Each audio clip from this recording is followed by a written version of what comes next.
The BBC has been institutionally biased for decades.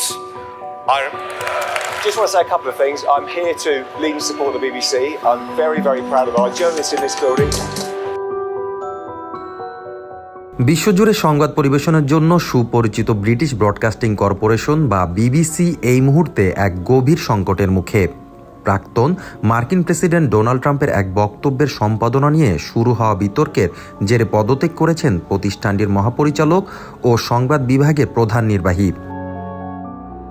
এই ঘটনাকে কেন্দ্র করে তিন গুরুত্বপূর্ণ পক্ষ কি বলছেন শুনুন আমাদের বিশেষ প্রতিবেদনে। নাইজেল ফারাজের অভিযোগ।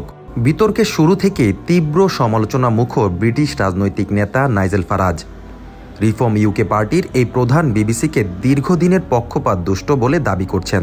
এ সময় নাইজেল ফারাজ বলেন, বিবিসি দশকের পর দশক ধরে প্রাতিষ্ঠানিকভাবে পক্ষপাত দুষ্ট। তাদের ভুল স্বীকারের এই ঘটনা প্রমাণ করে যে বিবিসিকে এখন ভেতর থেকে বদলে ফেলা দরকার। জনমানুষের অর্থায়নে চলা এই প্রতিষ্ঠানটির সংস্কৃতিতে অবিলম্বে সংস্কার আনা প্রয়োজন। 2. ট্রাম্পের চরম হুঁশিয়ারি, $1 বিলিয়ন মামলা।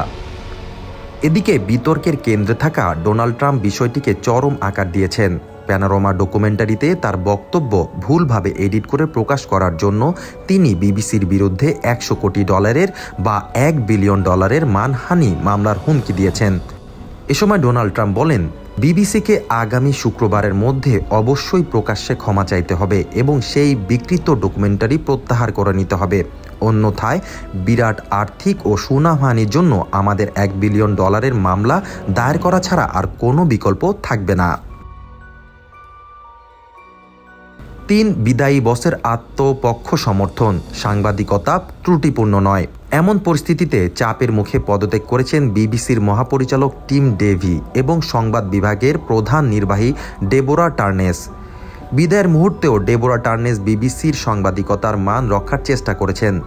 বিদায়ী বস বলেন, আমি দায়িত্ব নিচ্ছি এবং ভুল সম্পাদনার জন্য ক্ষমা চাইছি, তবে আমি এটা স্পষ্ট করে জানাতে চাই বিবিসি নিউজ কোনোভাবেই প্রতিষ্ঠানগতভাবে পক্ষপাতদুষ্ট নয়। ভুল হওয়া সত্ত্বেও আমাদের সাংবাদিকরা দুর্নীতিগ্রস্ত নন। বিবিসির উপর আস্থা ধরে রাখতে আমাদের উচ্চমান বজায় রাখতে হবে।